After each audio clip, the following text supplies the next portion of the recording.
ఓం శ్రీ గురుభ్యో నమః. ఓం శ్రీ మాత్రే నమః. జై శ్రీరామ్. జనవరి 22 మన అయోధ్యలో రామయ్య తండ్రి యొక్క ప్రాణ ప్రతిష్ఠ జరిగిన వైభోగంగా అందరికీ శుభాకాంక్షలు తెలియజేస్తున్నాను. ఈ ఫిబ్రవరి మాసంలో రాశి ఫలాలు ఎలా ఉన్నాయో తెలుసుకుందామా మరి? మీనరాశి ఫిబ్రవరి నెలలో మీనరాశి యొక్క ఫలితాల గురించి ఇప్పుడు మనం తెలుసుకుందామా.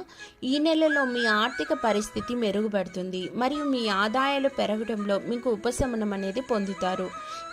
మీ యొక్క కెరీర్ పరంగా చూసుకున్నట్లయితే ఈ నెల ప్రారంభం చాలా బాగుంటుంది.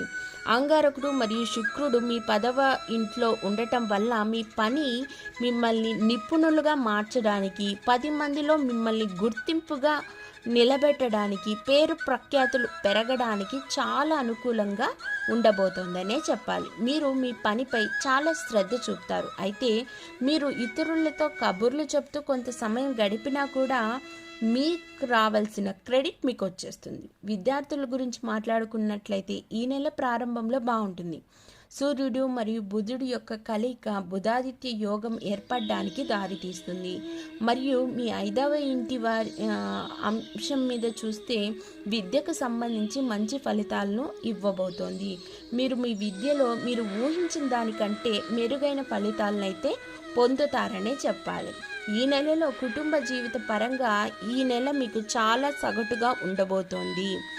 మొత్తంగా చెప్పాలంటే 2వ ఇంట్లో బృహస్పతి గ్రహం ఉండటం వల్ల మీ కుటుంబ సభ్యుల మధ్య ప్రేమ యొక్క భావోద్వేగం ప్రబలడం ఉంటుంది.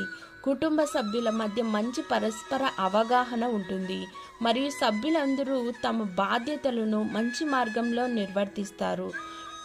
మీ ఆర్థిక పరిస్థితి మెరుగుపడి విజయాలను సాధిస్తారు. శని గ్రహం తన స్వంత రాశి అయిన 11వ ఇంటికి అధిపతిగా 12వ ఇంట్లో కూర్చున్నాడు.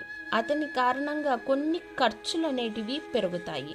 మీనరాశి వారికి ముఖ్యంగా చెప్పాలంటే ఈ నెల ఆరోగ్య విషయంలో సగటు ఫలితాలు ఉంటాయి. ఈ నెల ప్రారంభం నుండి మీకు 12వ ఇంట్లో శని ఉండడం వల్ల ఆరోగ్యం కొంచెం క్షీణించే ప్రభావం కనిపిస్తుంది. అదనంగా రాహువు యొక్క స్థానం 1వ ఇంట్లో ఉండటం వల్ల ఈ నెల మొత్తం మీకు ఆరోగ్యం పట్ల శ్రద్ధ వహించక తప్పదు. మానసికమైన ప్రశాంతత కోసం వెతుకులాటలు ప్రారంభిస్తారు. సో మీరు ఇలాంటివేవి ప్రయత్నాలు అనేటివి ఎక్కువ చేయకుండా మానసికమైన ప్రశాంతత కోసం మెడిటేషన్ అలాంటివి చేయండి. అలాగే ఈ నెల మీరు చేసుకోవాల్సిన పరిహారం ఏమిటంటే ప్రతి మంగళవారం హనుమంతుడికి పూజ చేయటం వల్ల మానసిక ప్రశాంతత లభిస్తుంది. అలాగే ప్రతిరోజు ఉదయం సూర్యోదయం కాకముందే ఆదిత్య హృదయ స్తోత్రం జపించటం వల్ల మీకు ఆరోగ్యం అనేది లభిస్తుంది. చాలా సంతోషంగా ఉంటారు. ధన్యవాదములు.